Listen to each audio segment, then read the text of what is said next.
Good Good morning, ma'am. We are the Group 7. By the way, I am Ria Jean Solis Pipito. And I'm Danilo Pikit Jr.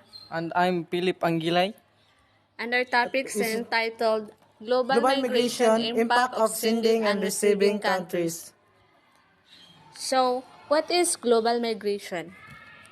Global migration describes how people from one part of the world are moving to another part in search of economic and personal opportunity, where there was once a time that people tended to migrate to only neighboring countries. Today, most people cross continent in search of a better quality of life and prosperity. So, what is migration?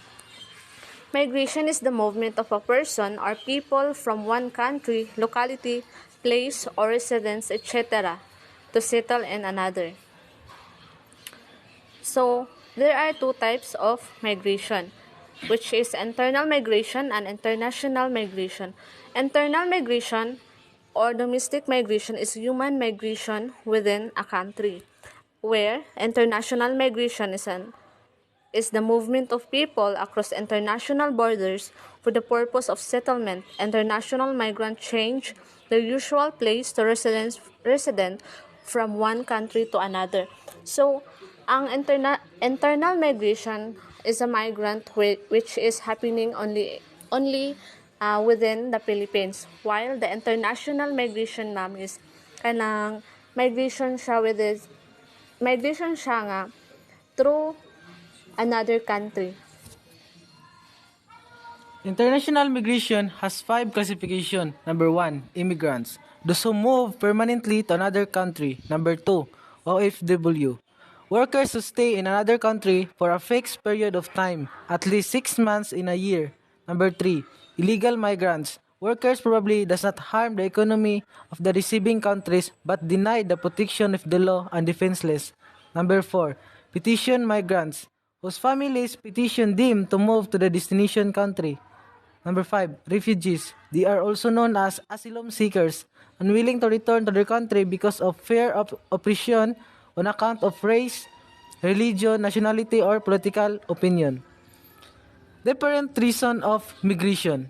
So the different reason of migration is some people move in search of work or economic opportunities, to join family or to study.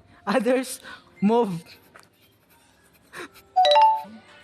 Others move to escape conflict, persecution, terrorism, or human rights violations.